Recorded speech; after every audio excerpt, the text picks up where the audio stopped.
Aujourd'hui, je vous montre quelques fonctionnalités très pratiques dans la dernière version de DxO Photolab 4.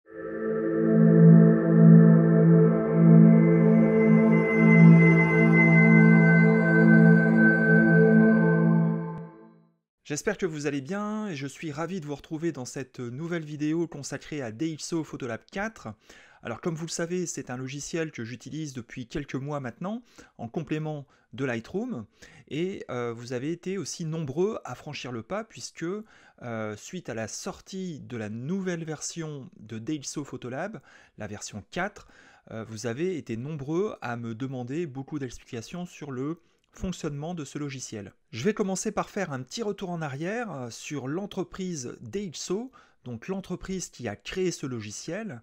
C'est une entreprise qui a été fondée en 1995 avec Nick Multimédia, donc vous voyez que ça ne date pas d'hier. C'est une entreprise française qui est basée à Paris et qui a plus de 15 ans d'expertise dans les sciences optiques. Depuis tout ce temps-là, ces ingénieurs et ces scientifiques ont mesuré et calibré une énorme quantité de combinaisons boîtiers et objectifs afin d'offrir les meilleures corrections optiques. Ces logiciels s'adressent donc à tous les photographes qui veulent tirer le meilleur de leur matériel. D'ailleurs, la dernière version de son logiciel DxO Photolab 4 révolutionne le traitement d'images grâce à l'intelligence artificielle de son outil Deep Prime qui supprime le bruit numérique. Je vous invite aussi à regarder la vidéo que j'avais déjà faite à ce sujet et qui vous montrera ces résultats époustouflants. Comme je vous l'ai dit, ça fait quelques mois que j'utilise avec plaisir ce logiciel et vous avez été aussi nombreux à franchir le pas. Heureusement pour moi, c'est un logiciel qui est très simple d'utilisation, c'est ce qui en fait un logiciel qui est abordable pour tous les photographes, donc y compris les débutants. Et après vous avoir expliqué les principaux outils, je parlais donc de Deep Prime, l'outil qui supprime le bruit numérique. J'ai aussi fait une vidéo dans laquelle j'explique comment utiliser la technologie U-Point, les points de contrôle, ainsi qu'une autre qui concerne la Color Wheel, donc la roue chromatique, qui vous permet de gérer, de maîtriser les couleurs dans vos photos. Mais aujourd'hui, ce que je voudrais vous expliquer, c'est l'interface en fait. C'est vrai qu'on n'a pas pris le temps non plus de regarder un petit peu plus en détail comment était constituée l'interface et vous allez voir que elle est très intuitive. Vous avez remarqué qu'il existe deux versions du logiciel, une version essentielle et une version élite qui bien évidemment procure toutes les fonctionnalités de ce logiciel. Et il me semblait donc logique de faire maintenant une vidéo qui vous présente un peu plus en détail, en tout cas ce que je trouve de très intéressant dans ce logiciel pour que vous puissiez vous l'approprier vous aussi. Allez, je vous montre tout ça, on passe de l'autre côté de mon écran. Rapide petite parenthèse, avant d'entrer dans le détail des fonctionnalités de DxO Photolab 4, je voulais attirer votre attention sur les réductions que propose actuellement DxO sur l'ensemble de ces logiciels. Vous voyez que cela peut aller jusqu'à moins 30%, donc ce sont encore de bonnes affaires à faire, je dirais, avant le 31 décembre, puisque vous voyez que là actuellement il reste maintenant 11 jours, un peu plus de 11 jours pour bénéficier de ces offres. Alors cela englobe tous les logiciels de DxO, donc y compris la Nick Collection dont j'ai parlé dans la précédente vidéo. Voilà, je vous mets le lien juste en dessous de cette vidéo et nous allons entrer dans le détail maintenant des fonctionnalités de DxO Photolab 4. Alors j'ai sélectionné un dossier, des images que j'ai faites il y a quelques temps. Vous voyez, c'était le 3 décembre dernier. J'ai eu la chance de photographier le Père Noël. Alors justement, j'avais ces photos-là à retoucher. Donc on va se servir de cet exemple-là pour illustrer tout ce que je voulais vous montrer. À commencer par la photothèque. Alors la photothèque, vous voyez, c'est cet onglet bleu ici, où on est en fait dans le premier des deux onglets, il y a photothèque et personnalisé. Alors c'est ici que vous allez par exemple pouvoir retrouver vos photos très rapidement. Vous voyez qu'ici on est sur un système ouvert et non fermé, comme sur Lightroom par exemple. Donc cela vous permet en fait de retrouver très facilement vos photos dans vos dossiers et c'est à partir de cette fenêtre-là, cet onglet-là, que je vais pouvoir retrouver facilement mes photos, par exemple en filtrant. Allez, on va filtrer toutes les photos qui sont notées et voilà, vous voyez que automatiquement il n'y a plus que les photos que j'ai sélectionnées pendant mes retouches, enfin ma sélection, en fait mon édition d'images, ce qui m'a permis de gagner du temps à ce niveau-là. Alors, l'édition consiste à sélectionner les images avant de les retoucher, justement pour ne pas perdre de temps sur des photos qui n'en valent pas la peine.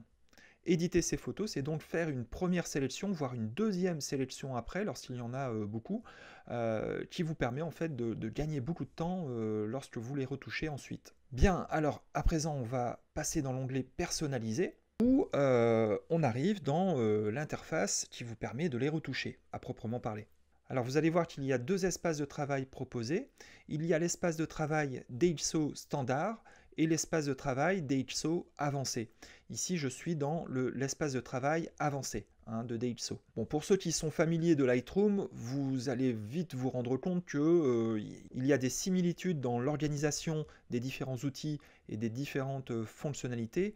Néanmoins, DxO Photolab 4 possède son propre fonctionnement et c'est tout le but de cette vidéo. Alors vous avez ici dans la colonne de gauche plusieurs panneaux. Vous avez plusieurs panneaux comme l'histogramme, déplacer ou zoomer, le panneau des métadonnées, donc qui contient toutes les données ELSIF de votre photo, et vous avez ici la partie historique, donc je dirais la mémoire de vos retouches, puisque vous allez pouvoir tracer l'intégralité de vos retouches.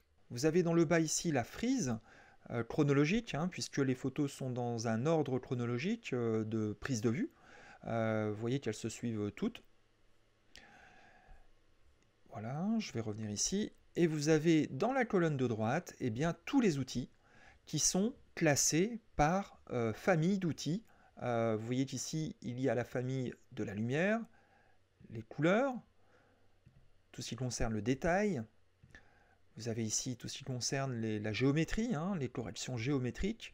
Vous avez ici les réglages locaux, très intéressant, on l'a vu dans une précédente vidéo. Et vous avez ici les filigranes et effets, donc ça on va voir ce que c'est justement, ça pourra en intéresser plus d'un et plus d'une d'entre vous. Alors qu'est-ce que sont les réglages favoris? Eh bien ce sont tout simplement les réglages que j'ai choisis de faire figurer dans la colonne de droite en tant que favoris, c'est-à-dire ce sont les réglages que j'utilise le plus souvent. Donc ça me permet de gagner du temps et de ne pas me perdre dans l'intégralité des outils, puisqu'il y en a certains que je n'utilise jamais. Alors, ils sont matérialisés par cette étoile bleue, vous voyez, qui est disposée ici. Donc, cela vous permet de faire une sélection, et si vous cliquez sur l'étoile bleue, eh bien, cela ne sélectionne que les réglages favoris. Si je désélectionne, vous voyez qu'ici, d'autres réglages se sont ajoutés. D'ailleurs ici je vais rajouter la courbe des tonalités, vous voyez, ça c'est un oubli de ma part. Voilà, donc cela vous permet d'accéder très rapidement en fait à vos réglages favoris. Les réglages actifs, qu'est-ce que c'est que les réglages actifs? Eh bien on va cliquer là-dessus, vous voyez que cette photo, j'avais déjà appliqué quelques réglages, puisqu'on l'a vu ici dans le panneau historique, l'historique des retouches. Donc vous voyez qu'ici, c'est même très précis, puisque le 3 décembre 2020 à 21h43 et 24 secondes, j'ai modifié la balance des blancs de cette image. Donc, cela vous permet de voir en un clic quels sont les outils que vous avez utilisés jusqu'à présent sur votre image. Donc ça, c'est aussi intéressant pour revenir ou à rectifier certaines choses après coup, par exemple. Ensuite, vous avez ici un bouton intéressant qui s'appelle pré-réglage. Alors, qu'est-ce que sont les pré-réglages? Ce sont tout simplement des presets, c'est-à-dire des filtres que vous allez pouvoir sélectionner pour gagner du temps si vous le souhaitez. Vous voyez qu'ils sont regroupés par catégorie. Vous avez les portraits, les filtres portraits et paysages. Il y en a de plusieurs sortes. Alors, c'est quelque chose qui est très intéressant d'un point de vue créatif, ou si vous débutez dans la retouche photo, ça peut vous donner de bonnes idées. À vous d'aller voir dans cette rubrique quel pré-réglage vous intéresserait et pourquoi pas vous en inspirer pour vous créer vous-même vos propres pré-réglages. Je vais revenir un instant aux outils. Alors ici, je vais désélectionner les outils actifs pour de nouveau avoir la visibilité sur tous les outils. Donc je vous l'ai dit, ils sont regroupés par famille d'outils. Ici, on est dans la la partie lumière. Et vous avez ici un petit curseur qui vous permet d'activer ou de désactiver l'outil en question. Vous voyez, si je désactive ici l'outil DxO Smart Lighting, ça vous permet en fait d'annuler cette retouche, hein, cette correction qui est faite automatiquement. En tout cas, moi je l'ai choisi comme ça dès l'ouverture de l'image. Et vous avez ici la barre de progression en bleu bien de votre quantité et votre qualité de retouche. Vous voyez que si je pousse le curseur, voilà, on voit très nettement la progression, hein, effectuée.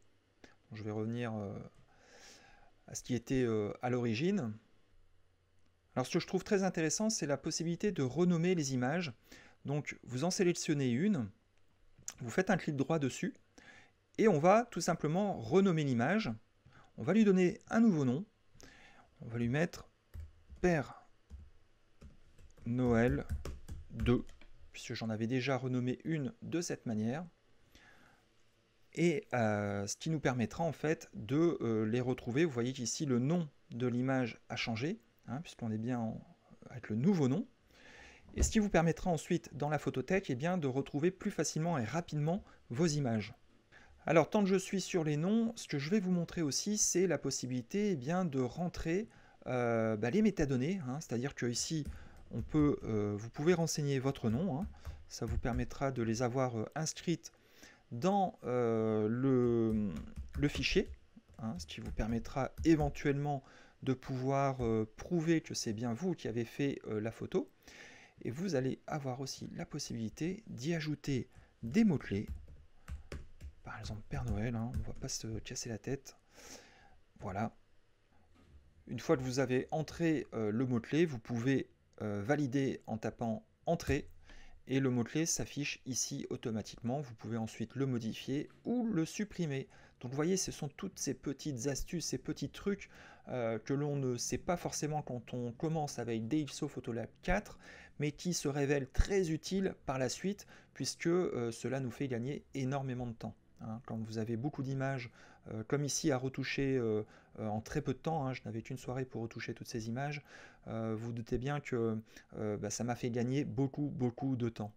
Alors une autre chose que j'aime bien et qui m'a fait là aussi gagner beaucoup de temps, vous avez vu que j'avais sélectionné les images qui étaient notées ici, hein. J'avais désélectionné toutes les images qui n'étaient pas notées, hein, avec les étoiles. Et lorsque vous avez des images qui sont similaires, hein, dans leur luminosité, leur colorimétrie, enfin bref, que vous voulez les retoucher plus rapidement, vous allez pouvoir en retoucher une et copier et coller les réglages que vous avez effectués à cette image aux autres images qui sont à peu près identiques. Donc je vais sélectionner ces deux images-ci, ce qui va me permettre en fait, vous allez voir, de retoucher la deuxième image beaucoup plus rapidement, puisque je vais lui appliquer les retouches que j'ai faites sur la première image. Donc par exemple, je vais aller très rapidement, hein, c'est juste pour vous montrer le principe. On va ici, on va augmenter un petit peu le Smart Lighting, puisque on est sur une scène de nuit, hein, quasiment, puisque là vous voyez que c'était après l'heure bleue. Donc là voilà, il y a un petit décalage. Je pense que je vais l'améliorer de cette manière-là. On va le pousser jusque à ce niveau-là. Ensuite, qu'est-ce qu'on peut faire? On peut réduire un peu les hautes lumières, par exemple. Donc là, on va réduire un petit peu les hautes lumières qui se trouvent dans l'éclairage, hein, les LED, qui se trouvent surtout ici, hein, dans les deux ballons, puisque le reste est à peu près correct. On va déboucher un tout petit peu les ombres, mais un tout petit peu, hein, parce que vous voyez, c'est très puissant. Alors ce que je voudrais ici, c'est rectifier un petit peu la colorimétrie dans la barbe du Père Noël, puisque la barbe est beaucoup trop jaune pour moi, hein. Donc je vais lui appliquer un point de contrôle, comme je vous l'ai expliqué dans une précédente vidéo. Je vais réduire un petit peu le diamètre. On va afficher le masque pour voir si la barbe du Père Noël, hein, vous voyez qu'on est parfait.